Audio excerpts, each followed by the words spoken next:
ओम शांति। पर वृत्ति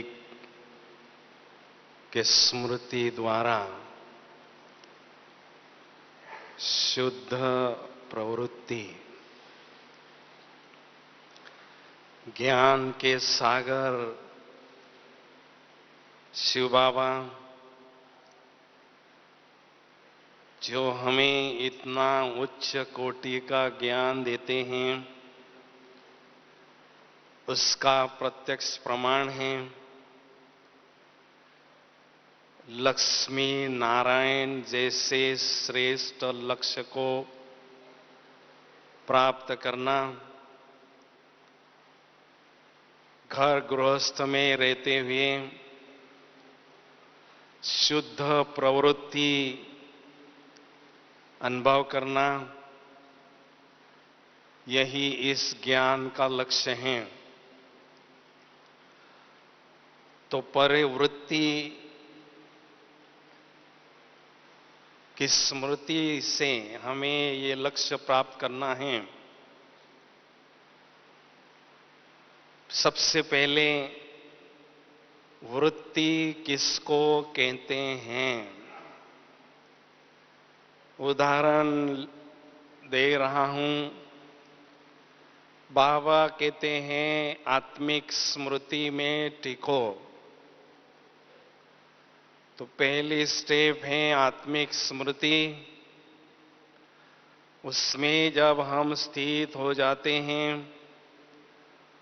तो दूसरी स्टेज है आत्मिक स्थिति।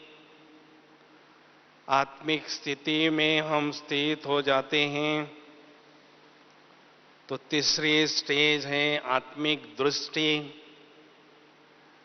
और आत्मिक दृष्टि जब पक्की हो जाती है तो चौथी स्टेज है आत्मिक वृत्ति। वृत्ति अर्थात आत्मा के भान में स्थित हो जाना, आत्मा के भान में स्थित होने की आदत बन जाना, नेचर बन जाना। तो परे वृत्ति अर्थात उपराम वृत्ति। इस साकारी दुनिया में रहते हुए भी इससे ऊपर अर्थात परे रहना, परम धाम रूपी घर में स्वयं को अनुभव करना। तो जितना हम ऊपर जाकर परम धाम में रहते हैं,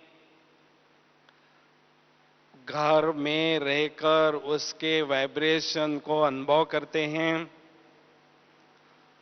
और उस घर पर अपना अधिकार जमाते हैं, और उस घर के तरफ जब हमारा झुकाव होता है, लगाव हो जाता है, तो कहेंगे उपराम वृत्ति अनुभव करना। जब उपराम स्थिति हो जाती है तो ऊपर वाले राम को अर्थात निराकार राम को, बाबा को याद करना सहज अनुभव होता है। परवृत्ति अर्थात देह से न्यारी वृत्ति।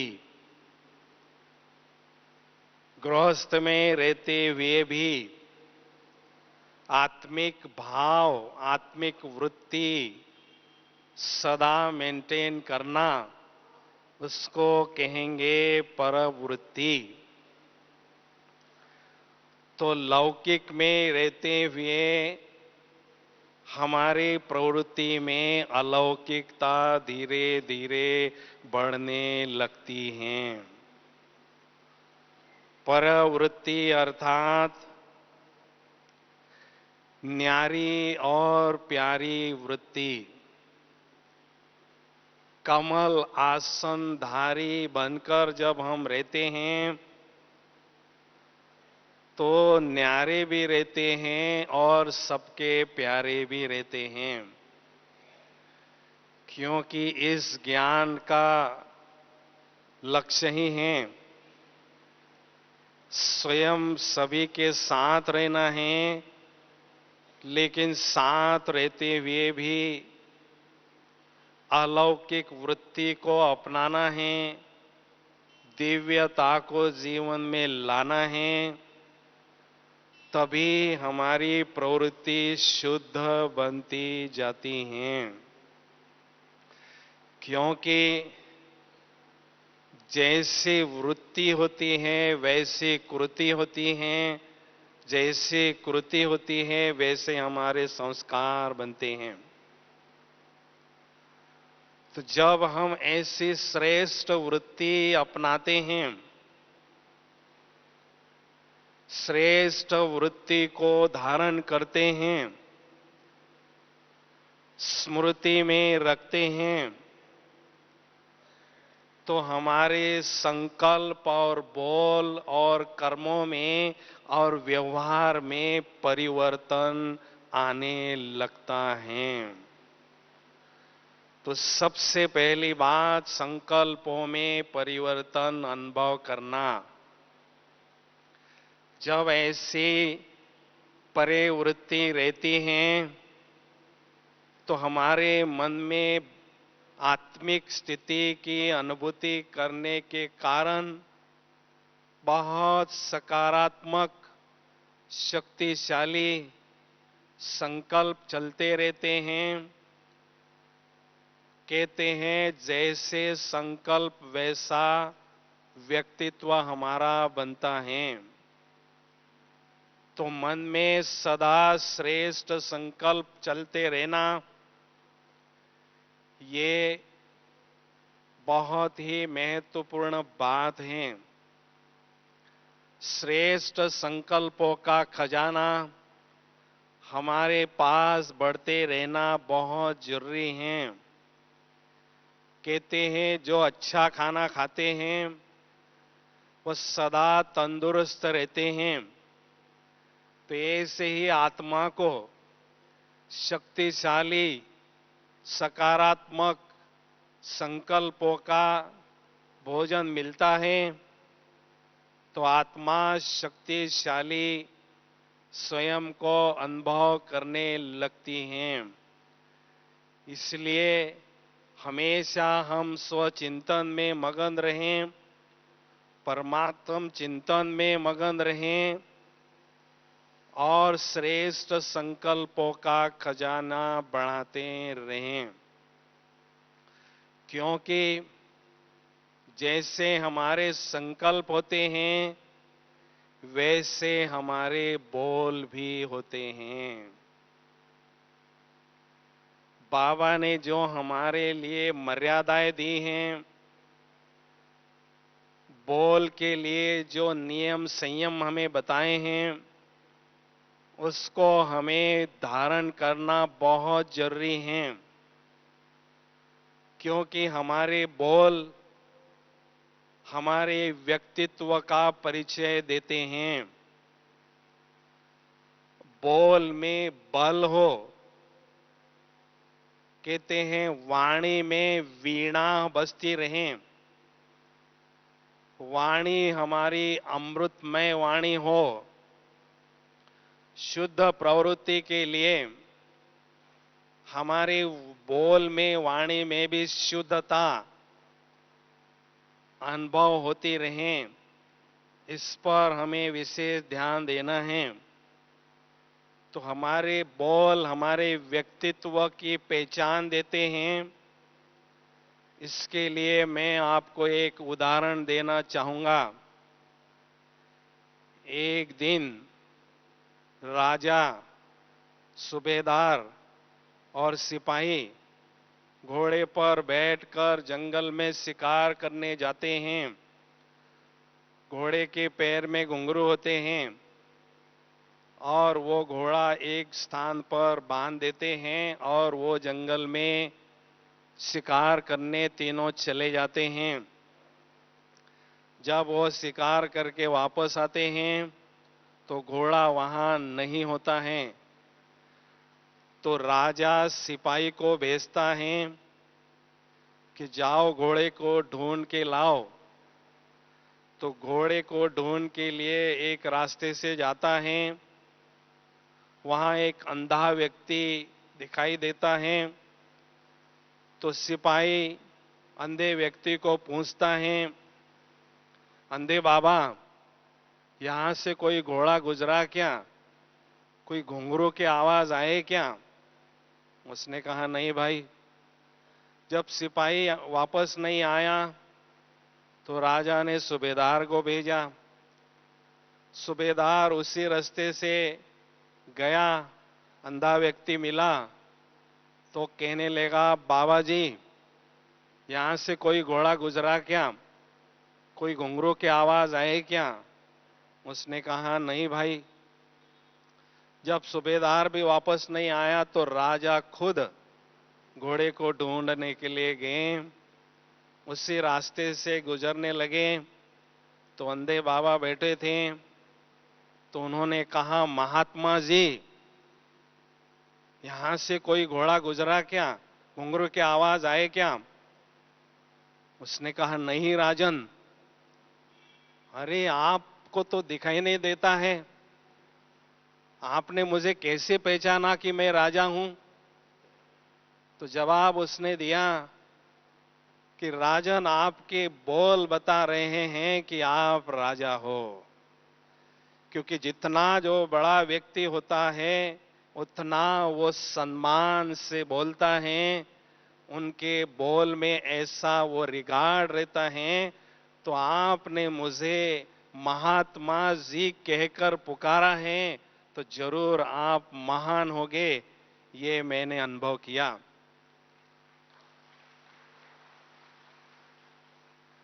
तो कहने का भाव है कि हमारे बोल में बहुत मिठास हो। शॉर्ट, स्वीट और स्लोली, ये तीन बाबा ने शब्द कहे हैं। कम बोलना है, धीरे बोलना है और मीठा बोलना है। तो बोल पर हमें विशेष ध्यान देना है। तीसरी बात, जब ऐसी श्रेष्ठ वृत्ति हमारे सारे दिन भर में रहती है तो हमारे कर्म भी श्रेष्ठ बनते जाते हैं। भक्ति मार्ग में श्रेष्ठ कर्मों की खेती का गायन है। हमें श्रेष्ठ कर्मों की पूंजी को बढ़ाना है। उसके लिए हमें क्या करना है? लक्ष्मी नारायण के फोटो के सामने जाकर खड़ा रहना है और उनसे अपनी तुलना करना है। जैसे इनके स्थूल और सूक्ष्म कर्म श्रेष्ठ हैं, क्या ऐसे मेरे श्रेष्ठ कर्म होते जा रहे हैं? तो जैसे जैसे हम तुलना करते जाते हैं हमारे कर्मों में श्रेष्ठता आने लगती है, साधारणता धीरे धीरे मिटने लगती है, कर्मों में दिव्यता आने लगती है। क्योंकि जब हम कमल आसनधारी होकर कर्म करते हैं तो हमारे श्रेष्ठ कर्म होते हैं। जब हम कर्ता भान को भूल जाते हैं, बाबा करण करावनहार हैं, मैं केवल निमित्त मात्र हूं, कर्म कर रहा हूं, ऐसा भाव जब हमारे मन में होता है तो स्वतः ही हमारे कर्मों में दिव्यता आने लगती है। और जैसे जैसे श्रेष्ठ कर्मों की पूंजी बढ़ती जाती हैं वैसे वैसे हमारे संस्कार भी रॉयल होने लगते हैं। क्योंकि भविष्य का जो जन्म हमारा होगा वो संस्कारों के आधार से होता है। जितने रॉयल संस्कार, जंटल संस्कार हमारे वर्तमान समय होते हैं उसके आधार से ही संगम युग में ऐसे रॉयल फैमिली में, राजा महाराजा के घर फैमिली में हमारा जन्म होता है। इसलिए हमें विशेष ध्यान देना है, हमारे कर्म साधारण न हो, लेकिन हमारे कर्मों में दिव्यता दिखाई दे। उसके बाद जब हम कर्म क्षेत्र पर होते हैं तो शुद्ध प्रवृत्ति बनाने के लिए जो बाबा ने हमें दिव्य गुणों के आभूषण दिए हैं, वो दिव्य गुणों के आभूषणों को केवल बुद्धि रूपी तिजोरी में नहीं रखना है, लेकिन उनको अपने चेहरे पर धारण करना है, जीवन में उतारना है। क्योंकि जैसे जैसे दिव्य गुण हमारे जीवन में आने लगते हैं, हमारे दिव्य गुण संपन्न चेहरे से दिव्य गुणों का दान देते रहते हैं। और जितना गुणों का दान हम देते हैं, उतना गुणों का खजाना हमारा बढ़ता जाता है। इसलिए हमारा चेहरा कभी भी खाली ना हो। हमारे चेहरे पर कोई देखें तो किसी न किसी प्रकार का दिव्य गुण या किसी न किसी प्रकार के दिव्य भाव, शांति, प्रेम, पवित्रता के भाव हर किसी को अनुभव होते रहें। इसलिए एक स्लोगन लिखें, मुस्कान के बिना मुख खिलता नहीं। मुस्कान के बिना मुख खिलता नहीं, सत्य ज्ञान के बिना सुख मिलता नहीं। हमारे चेहरे की सुंदरता मुस्कान है। फूल कितना भी सुंदर हो, लेकिन वो मुस्कुराता होता है तो सबको अच्छा लगता है। तो बाबा जो माली हैं, बहनें जो बागवान हैं, और हर रोज ये रूहे गुलाबों का बगीचा बाबा ज्ञान और योग के जल से सींचता है, तो बाबा माली देखना चाहता है कि मेरे बगीचे का हर फूल जो है, हर रूहानी गुलाब कैसा हो, मुस्कुराता हो। तो इसलिए हमारे चेहरे पर हमेशा स्माइल रखना है, क्योंकि हम दाता के बच्चे हैं। दाता के बच्चे हमेशा दान करते रहते हैं। थोड़ा सा अपने पोस्ट और पोजीशन के नशे में नहीं रहना है। चेहरा हमें अहंकार के रूप में नहीं रखना है, लेकिन बहुत निर्माणता, नम्रता और मुस्कुराहट हमारे चेहरे से हर किसी को दिखाई दे, अनुभव होती रहें। इस पर हमें ध्यान देना है। कहते हैं, face is a mirror of our mind. हमारे मन में जो चलता है वो अपने चेहरे पर स्पष्ट दिखाई देता है। और हमारे प्रसन्नता को चुराने वाले 3 चोर हमारे मन के दरवाजे पर बार बार आते हैं। कौन से 3 चोर? चिंता, भय और बोझ।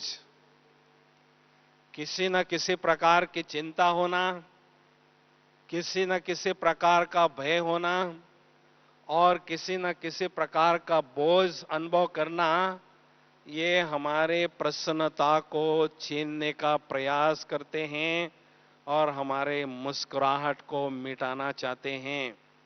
लेकिन हमें शुद्ध प्रवृत्ति बनाने के लिए जब हमारी वृत्ति श्रेष्ठ रहती है, बाबा की याद रहती है, तो हम स्वयं को समझें कि भगवान के हम विशेष सैंपल हैं, चलते फिरते चैतन्य म्यूजियम हैं। हम घर में विचरण करते हैं, परिवार में, समाज में विचरण करते हैं, तो हमेशा समझे मैं चैतन्य म्यूजियम हूं। म्यूजियम में कोई जाता है, उसमें हमें कुछ बातें पढ़ने के लिए मिलती हैं, देखने के लिए मिलती हैं और सीखने के लिए मिलती हैं। तो ऐसे स्वयं को जब हम चैतन्य म्यूजियम अनुभव करते हैं, तो हमारे श्रेष्ठ जीवन से अनेक आत्माओं को प्रेरणा मिलती है और अनेकों को आगे बढ़ने के लिए सहयोग भी हम दे सकते हैं। लेकिन कर्म क्षेत्र पर ऐसी श्रेष्ठ स्थिति बनाने के लिए, धारणा मूर्त जीवन बनाने के लिए आवश्यकता है सारे दिन भर में स्वमान के सिंहासन पर बैठे रहना। ये मुख्य बात है, ये मूल बात है कि बाबा की जो चाहना है, मैं हर एक आत्मा रूपी बच्चे को राजा बच्चे के रूप में देखना चाहता हूं। राजा सिंहासन पर बैठता है, राजा शासन करता है। तो मैं आत्मा राजा स्वमान के सिंहासन पर विराजमान हूं और अपने स्थूल और सूक्ष्म कर्मेंद्रियों पर नियंत्रण तथा शासन कर रहा हूं। ऐसी स्थिति में हमें स्थित रहना है। तो उससे क्या होगा? ईश्वरीय नशे में, ईश्वरीय मस्ती में हम सदा रहेंगे। उससे क्या होगा? हमारे जीवन में अलौकिकता आने लगेगी। कर्माती स्थिति के समीप हम जाते रहेंगे। कर्मों के प्रभाव से न्यारे, कर्मेंद्रिय के भान से न्यारे रहने के लिए ईश्वरीय नशे की अनुभूति हमें करते रहना है। क्योंकि जो गृहस्थी में रहते हैं, उन्हों पर बाबा ने बहुत बड़ी जिम्मेदारी रखी है। उन्हों को बाबा एक्स्ट्रा मार्क्स भी देते हैं, क्योंकि हमारे ज्ञान का जो लक्ष्य है, प्रवृत्ति में रहना और जीवन पवित्र बनाना, वो गृहस्थ में रहने वाले ही उसका प्रमाण देते हैं। इसलिए उन पर बहुत बड़ी जिम्मेदारी है। तो ऐसी श्रेष्ठ स्थिति बनाने के लिए क्या करना है? धारणा मूर्त बनकर रहना है। धारणा मूर्त बनने के लिए ज्ञान प्लस योग इज इक्वल टू धारणा। जितना ज्ञान की गहराई बढ़ती है, योग की गहराई बढ़ती है, उतने हम धारणा मूर्त बनते जाते हैं। धारणा शब्द के दो अर्थ हैं। एक तो धारणा अर्थात दिव्य गुणों को धारण करना, और दूसरा है धारना अर्थात ज्ञान की तलवार पर धार ही नहीं है, योग का जौहर ही नहीं है, तो हमारा जो ज्ञान देने का रोल है, उसमें हमें सफलता नहीं मिल सकती है।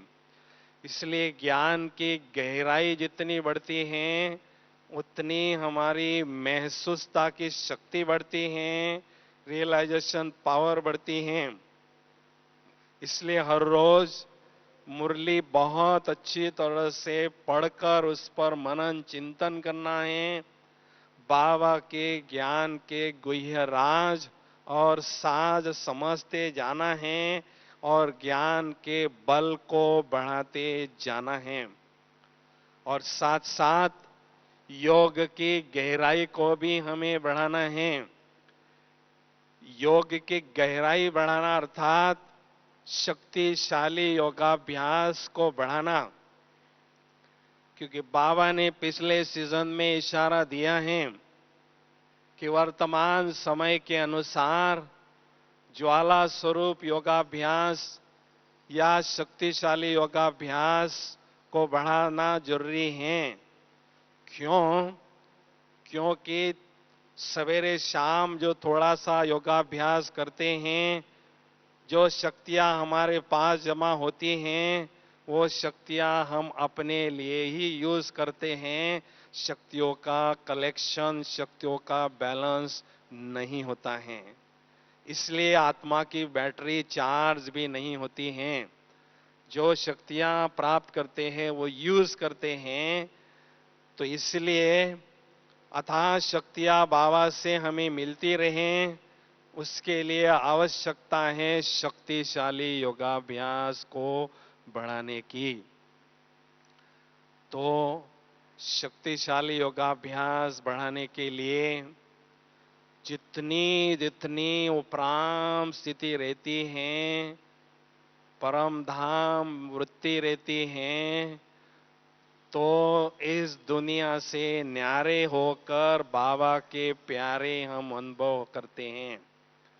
कहते हैं जितना इस दुनिया से वैराग होता है, उतना परमात्मा से अनुराग अर्थात प्यार बढ़ता जाता है।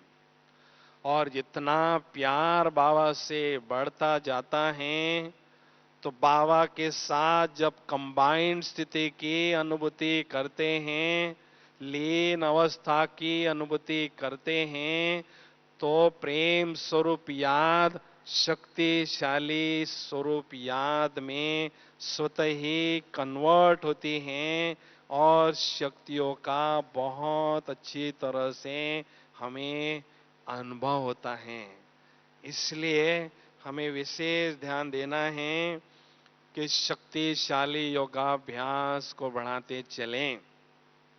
लेकिन इसके साथ एक बात हमें जरूर ध्यान में रखनी है। शुद्ध प्रवृत्ति बनाने के लिए सदा हमें निर्विघ्न रहना है और साथियों को निर्विघ्न रखना है। क्योंकि विघ्न कहते हैं, विघ्न जब आते हैं तो बहुत दिवाला हमारा निकलता है। तो उसमें बहुत एनर्जी आत्मा की नष्ट होती है। व्यर्थ और नकारात्मक संकल्पों का तूफान हमारे मन में उठता है, उससे हमारी स्थिति लड़खड़ा जाती है। इसलिए निर्विघ्न रहने के लिए हमेशा स्वमान रखना है कि मैं विघ्न विनाशक गणेश हूं। बाबा के सभी बच्चे गणेश हैं, तो गणेश की पूजा निर्विघ्न रखने के लिए की जाती है। तो हमें इस स्वमान में रहना है, मैं निर्विघ्न विघ्न विनाशक गणेश हूं। और इसके साथ विशेष ध्यान देना है, लौकिक दुनिया में रहते हुए सहन शक्ति का कवच पहनकर रखना है। एक स्लोगन याद रखें, सहना आत्मा का सच्चा गहना है। जितनी बड़ी सहन शक्ति होती है, उतनी बड़ी महान विभूति वो कहलाती हैं। जब हम सारे दिन भर में सहन शक्ति का कवच पहनकर रखते हैं, तो माया हमारे सामने विघ्न रूप में आ नहीं सकती हैं।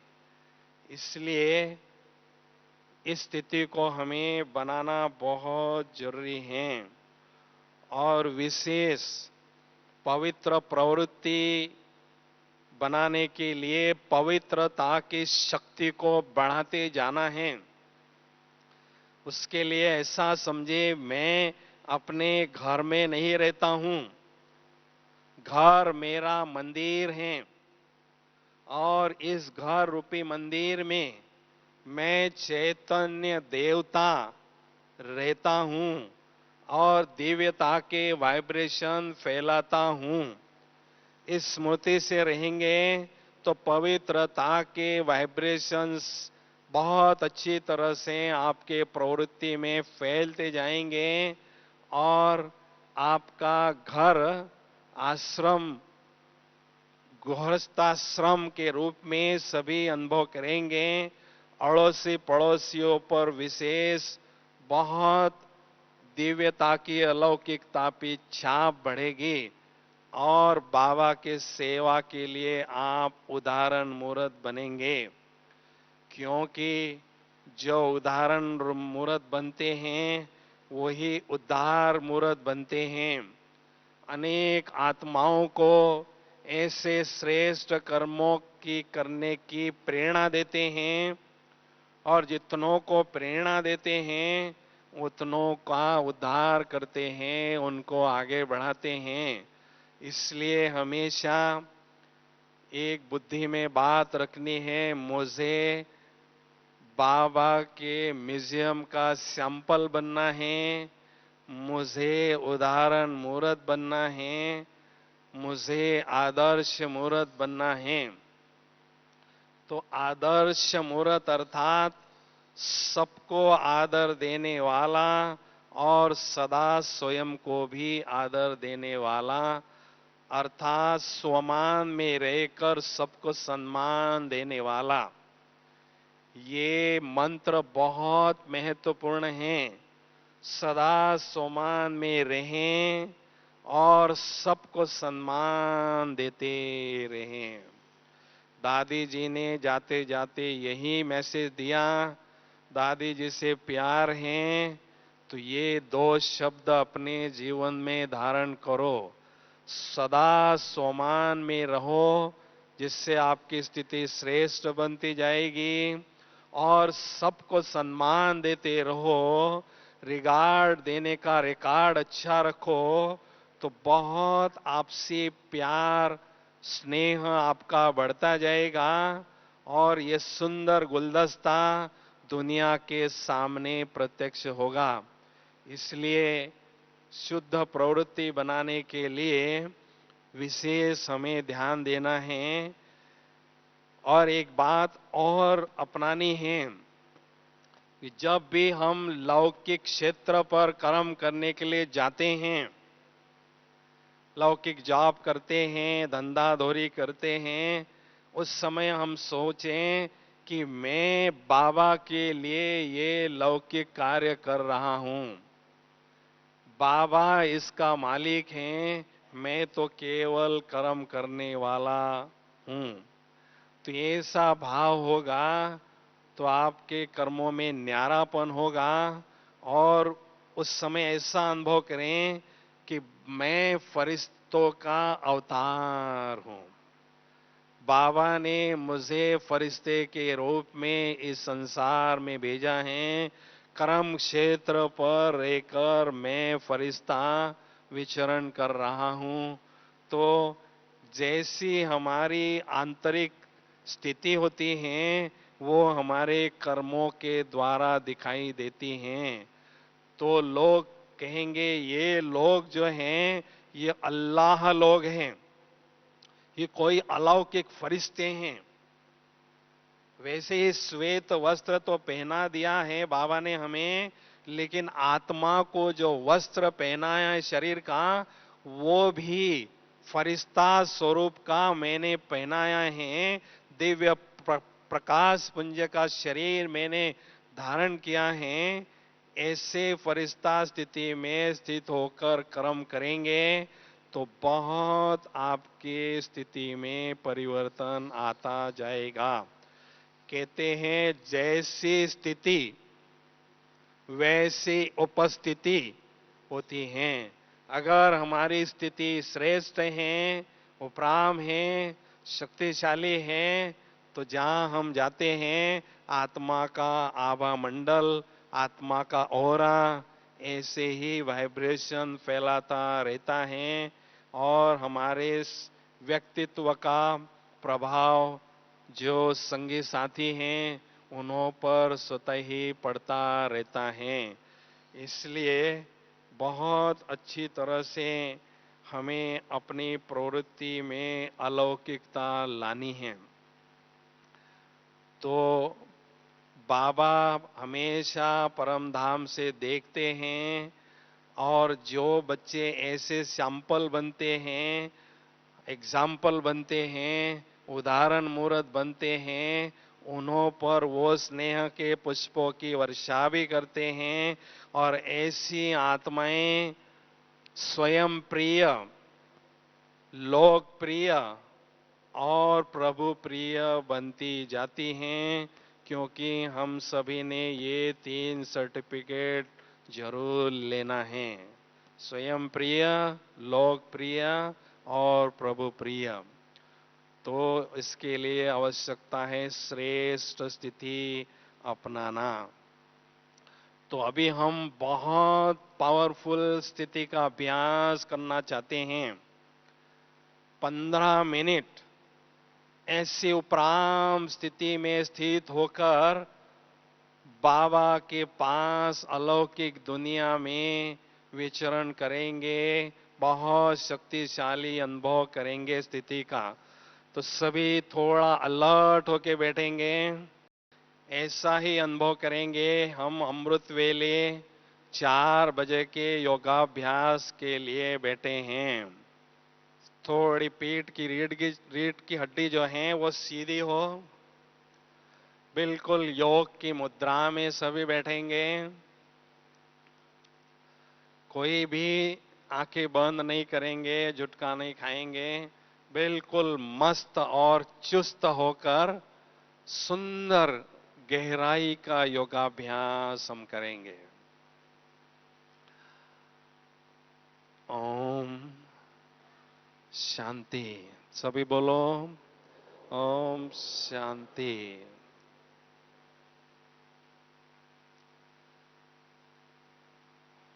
इस देह रूपी पवित्र मंदिर में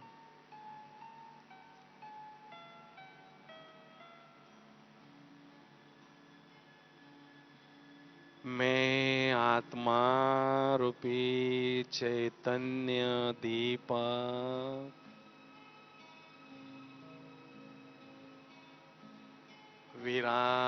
विराजमान हूँ।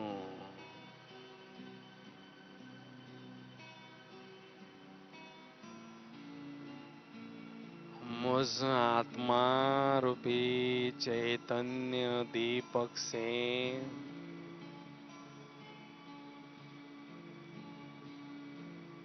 दिव्यता का प्रकाश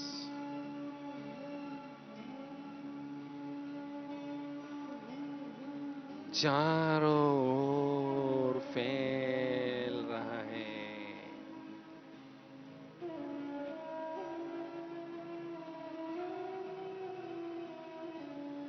मुझ आत्मा रूपी चैतन्य ज्योति के चारों ओर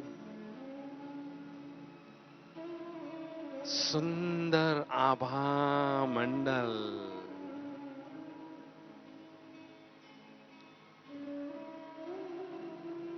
दिव्य प्रकाश का औरा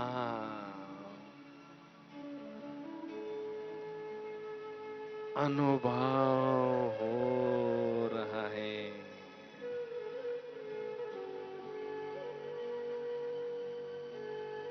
मैं भगवान की नजरों में आई हुई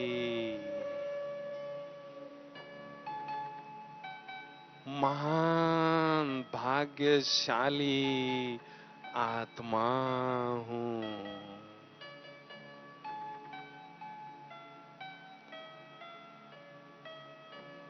भाग्य विधाता बाप ने मेरे भाग्य का सितारा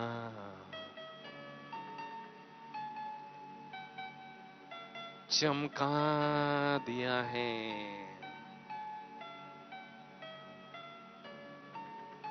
सचमुच मैं कितनी न खुश नसीब आत्मा हूँ, जो स्वयं के दिव्य स्वरूप को निराकारी स्वरूप को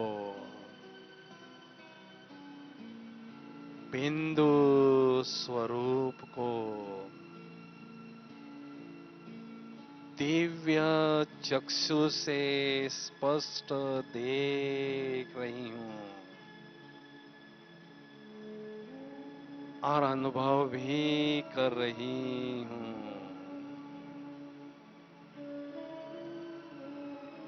मैं पवित्र स्वरूप ज्योति बिंदु हूं।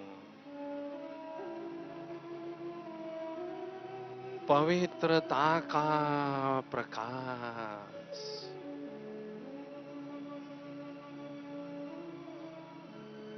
पवित्रता का सुंदर ताज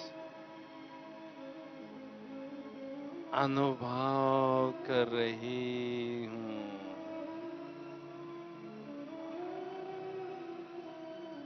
मैं आत्मा बुद्धि रूपी विमान में बैठकर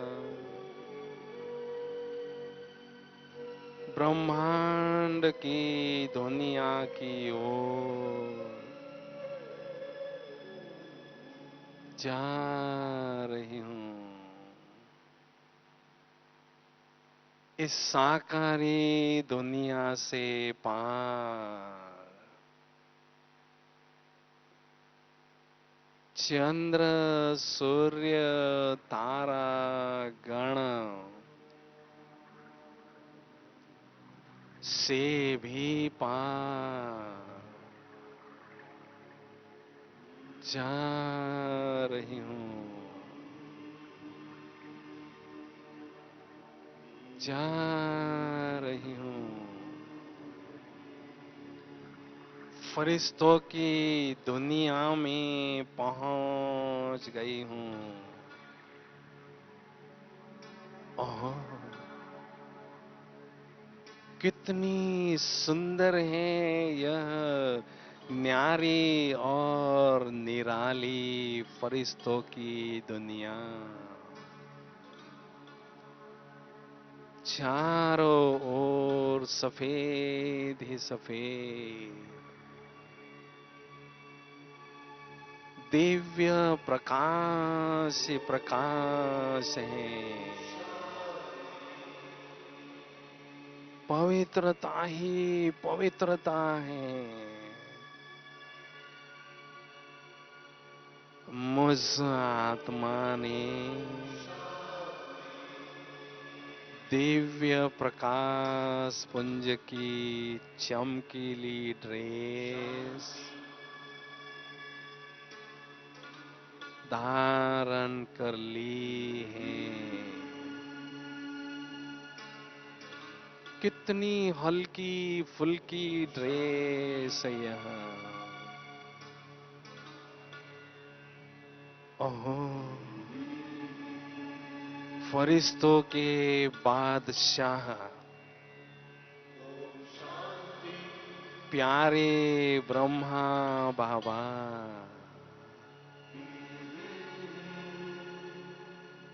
अपने संपूर्ण फरिश्ता स्वरूप में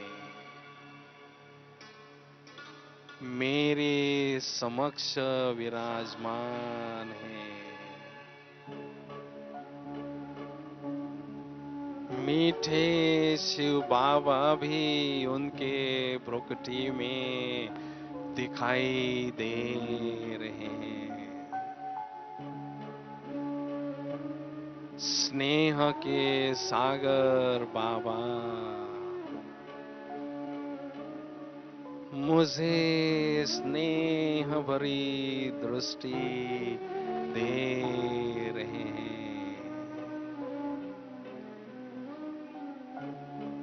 स्नेह सागर की लहरों में बाबा की बाहों के झूले में मैं फरिश्ता झूल रहा हूँ। लहरा रहा हूं।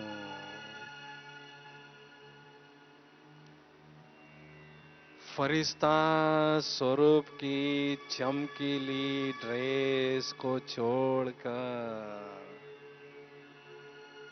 मैं निराकारी बिंदु स्वरूप आत्मा, निराकारी दुनिया की ओर जा रही हूँ, जा रही हूँ। प्यारे परम धाम में पहुंच गई हूँ। कितना सुंदर है यह मेरा प्यारा घर परम धाम।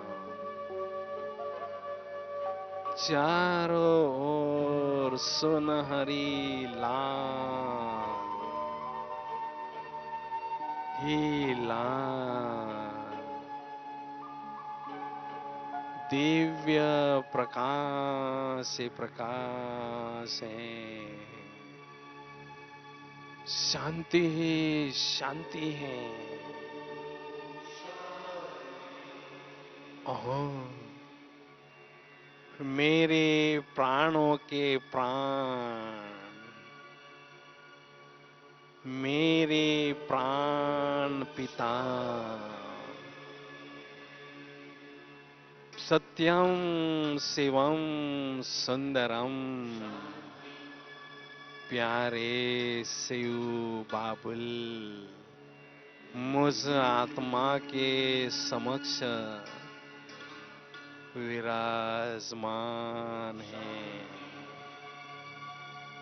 मैं आत्मा दिव्य चक्षु से बाबा के सुंदर छवि को निहार रही हूँ। उनकी सुंदरता का भरपूर आनंद ले रही हूँ। बाबा मेरे नैनों के नूर बन चुके हैं। मेरे दिल की दुनिया में बस मेरे दिलाराम, मेरे दिलवर बाबा ही बाबा हैं। बाबा ही बाबा हैं। बाबा ज्ञान सूर्य हैं। आध्यात्मिक शक्तियों के प्रचंड स्रोत हैं।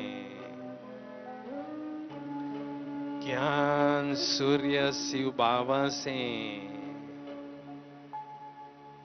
निरंतर शक्तिशाली किरणों की, प्रखर किरणों की वर्षा मुझ आत्मा पर हो रही है। मैं आत्मा अथाह शक्तियां, प्रचंड शक्तियां स्वयं में ग्रहण कर रही हूँ। योग की ज्वाला में मेरे जन्म जन्मांतर के पाप पल भर में दग्ध हो रहे हैं। मैं आत्मा स्वयं को एकदम लाइट और खुशी से भरपूर अनुभव कर रही हूँ।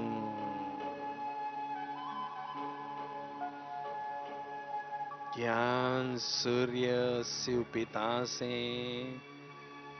निरंतर शक्तिशाली किरणें मुझ आत्मा पर पड़ रही हैं।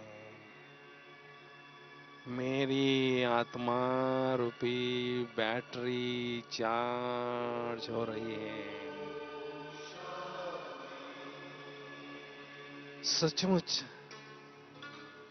मेरे जीवन के सुनहरे पल है यहाँ, जो मैं आत्मा सुख के सागर भगवान के सानिध्य में कंपनी में स्वयं को अनुभव कर रही हूँ।